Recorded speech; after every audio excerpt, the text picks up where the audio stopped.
মার ভিডিও চলের ভাইরাল করে না আজকে রে মা ভাঙ্গেল আর বসুন্ধরা আয়াল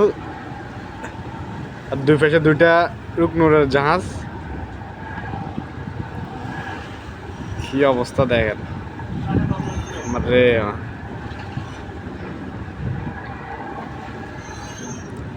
তিন ফেসে তিনটে রুকনুরের জাহাজ মাঝখানে একটা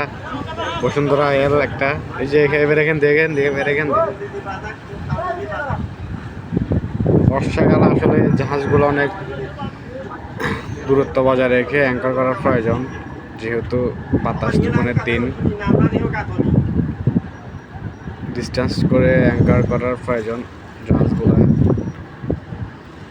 দেখেন